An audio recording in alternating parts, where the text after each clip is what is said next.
sumar a este análisis de lo que pasa en la coyuntura argentina a dos especialistas. Estamos con Agustín Pinó, politólogo, que tiene además un máster en economía, y Germán Eppelbaum, que es economista y que nos van a ayudar a entender cuáles son las medidas, si es que uno puede imaginar que puede llegar a anunciar el gobierno nacional ahora con la CUNSA, y también una interpretación de lo mismo que ya ha sido anunciado, mañana ratificado o presentado de manera oficial. Gracias por haber venido. Gracias a vos, buenas tardes. ¿Cuál es tu primer análisis de la CUNSA en este puesto y en este cargo nuevo? Mi primer análisis radica en que se trataría de una serie de medidas que tienen más bien un carácter desesperado. Yo soy sociólogo, de economía. Uno entiende yo te porque presenté está como en el economista, medio. está bien. Pero Tu análisis entonces de la sociedad, del foco impuesto en la sociedad. me parece que la situación en lo electoral, que es más que nada lo que apunta el gobierno en esta coyuntura, y es lógico, tiende a lo irreversible, por ser generosos diciendo tiende. Y en este momento de desengaño, de fuerte desengaño de la sociedad, con todo lo que estuvo viviendo en los últimos años, dudo mucho que tengan las medidas económicas tan paliativas, seguramente vos me puedas corregir, el impacto deseado. ¿Cuál es tu mirada? Que hay medidas para 100 días, para 10 días, parece. Mirá, yo creo que lo primero que tiene que hacer el gobierno es manejar el tipo de cambio, volver a darle certidumbre, no solo al mercado, también a la gente, porque, viste, escuchamos mucho hablar del mercado, señales al mercado. Creo que también hay que transmitirle tranquilidad a la gente, a la población, que después de estas elecciones que tuvimos, estamos en esta situación por una política económica que el gobierno viene llevando adelante y que ahora la está piloteando de una manera muy irresponsable la semana pasada, con dos salidas de conferencia de prensa por parte del presidente muy distintas, pero las dos muy irresponsables. Ahora hay un nuevo ministro, la preocupación de la gente en primer lugar fue la economía, se desplaza al ministro, asume uno nuevo, y esperemos que a partir de mañana el gobierno tome las medidas que no supo tomar en esta semana para controlar el tipo de cambio. ¿Pero vos esperás medidas complementarias a las que ya se anunciaron y considerás que pueden llegar a ser efectivas? ¿Cuál es tu análisis? ¿En términos de ingreso? Sí. En términos de ingreso, yo creo que las medidas que puedan anunciar se van a licuar con la devaluación si el gobierno no controla el tipo de cambio. O sea, yo te puedo dar 100 pesos hoy, que lo vas a cobrar en septiembre, a partir de septiembre van a valer 10 pesos. Eso es, a septiembre. Entonces, lo principal es parar la devaluación, estabilizar el mercado de cambios, y a partir de ahí también controlar el pase a precios de la devaluación. Si tuviéramos una Secretaría Comercial de Comercio activa en el tema, con fiscalización y con llamados y diálogo con los empresarios, esto se podría hacer de una manera un poco más audaz por parte del gobierno. No sé si se está haciendo, no creo que se haga porque no es el interés del gobierno y no cree en este tipo de política, pero lo más preocupante es el pasaprecios, y después recién que vos tenés controlado y tomaste control del tipo de cambio, ahí vos podés iniciar un proceso de recomposición de salario y de ingresos de la familia. Pero antes se te va a licuar. Cuando recién escuchaba a Néstor Dip y refrescaba esta idea que además había trascendido de que el presidente de la Nación seguía al dedillo las encuestas, y estas encuestas que le habían llevado Durán Barba el día anterior a la elección daban un panorama totalmente distinto. ¿Cuál es tu análisis al respecto? Mi análisis es que las encuestas claramente fallaron. Habrá que revisar quienes nos dedicamos a esta actividad, que fue algo sistemático y masivo. ¿Qué pasó? Hay una cuestión metodológica, pero cuando uno analiza el resultado, los elementos que podían predecirlo estaban.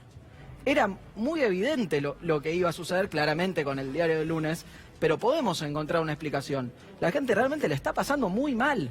Muchas veces sucede que el que hace las encuestas no convive con el resto de las personas a las cuales tiene que medir. Y ni hablemos de las élites que nos gobiernan y que hoy están jugando al fútbol en un country.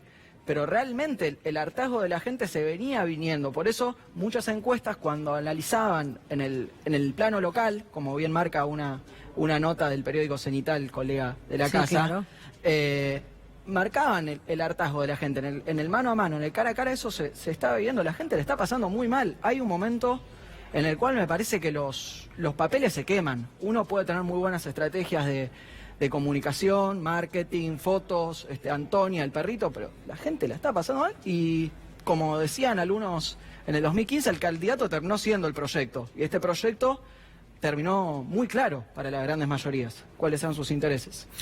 ¿Creen ustedes que tiene algún margen el gobierno? Vamos a ponernos en un escenario optimista, pensando en una estabilización de las variables, en el tipo de cambio que deje de dar saltos y que, bueno, logre finalmente el gobierno, por ejemplo, encajonar con las petroleras un congelamiento de las naftas y de los combustibles por 90 días, que evidentemente no se traslade a los usuarios y por lo tanto tampoco a los productos, porque recordemos que no solamente el congelamiento de las naftas es importante para el usuario de los vehículos, sino para el transporte, que es uno de los esquemas de la cadena de valor que termina incidiendo gravitantemente en el precio. Pero vamos a ponernos optimistas, vamos a darle esta chance a Hernán Lacunza, que atenúe las cosas. ¿Tiene alguna perspectiva electoral el gobierno? La va a tener en cuanto no piense en las elecciones, en este momento. Si piensa en las elecciones, no la va a tener. Si piensa en gobernar, quizás la tenga. Ahí está el secreto. Si piensa cómo gobernar la crisis, quizás la tenga. Es el cuento ese que decía, no hay que pensar en los fantasmas, porque en cuanto pensás en los fantasmas se te vienen encima, hay que ignorarlos eventualmente. Pero ahora en 2 meses se puede hacer lo que no se hizo en 4 años. No, de ninguna manera, pero en 2 meses podés llegar a tomar políticas que traigan menos daño a la gente, de las que ya tomaste. No le voy a pedir un cambio de orientación de política económica al gobierno, de ninguna manera. Pero mínimamente controlame el tipo de cambio, recomponemos un poco asistiendo a los sectores más afectados y lleguemos a las elecciones, saquemos los votos cada uno lo que tengamos y el 10 de diciembre traspaso. ¿Cuál es tu mirada? Yo quisiera ser optimista y uno siempre que tiene una cámara enfrente debe serlo, me parece, y ser responsable ante los análisis que está realizando.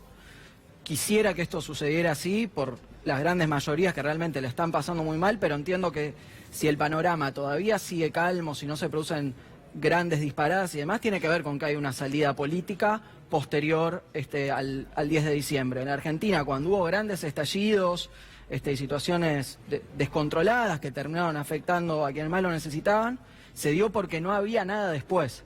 Yo entiendo que existiendo la posibilidad de una salida ordenada, electoral, como marca la Constitución, esto pueda llegar a ser tal vez el principal aliciente para que la cosa se acomode un poco, en la medida de lo posible. ¿Qué números manejás de inflación para el próximo anuncio después de lo que ha sido esta devaluación tan tremenda? Acá han hablado de 6, 7%, sí. No sé qué números manejas vos.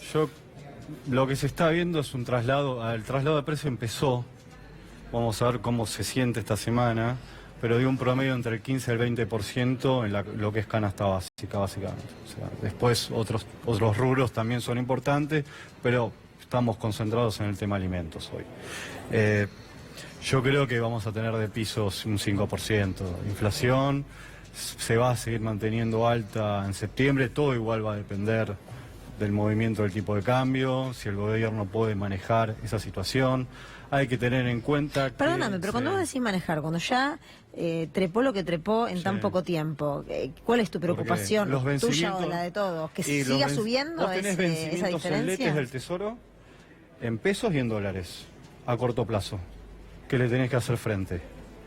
Además de los que se desprenden, los bancos que se quieren desprender del ELIX. O sea, tenés letras del Tesoro, tenés letras del Banco Central a corto plazo que se quieren desprender. O van a renovar, no sabemos. Hay algunas que no se renovaron. Entonces lo peligroso acá es que se genere el efecto de todos van al dólar para cubrirse y se genere, bueno, una escalada que no es la que queremos. El Central tiene la capacidad de evitar eso, que es lo que no evitó el lunes. Que es lo que no se quiso evitar el lunes, porque el dólar estaba atrasado. Y que el Fondo Monetario se lo permitía, además. Y que el Fondo Monetario se lo permitió porque el gobierno tuvo que dejar correr el dólar, porque lo tenía rezagado, hubo una sobrereacción del mercado, pasaron 2 horas y recién ahí intervino con muy poco volumen, 105 millones de dólares. Entonces la corrida era tal, sí era tal. El Central no intervino. Se usó políticamente, a la tarde lo usó el presidente. Tenía que devaluar y el dólar estaba atrasado, sí, pero vos no me podés hacer de un saque 30% de devaluación. Vos tenés que llevar el tipo de cambio flotando al ritmo de la inflación durante el transcurso del año. Ahora, a esto se suma otro factor que es como si tuviéramos pocos problemas. Esta semana llega la misión del Fondo Monetario Internacional a la Argentina, la misión que encabeza el italiano Roberto Cardarelli.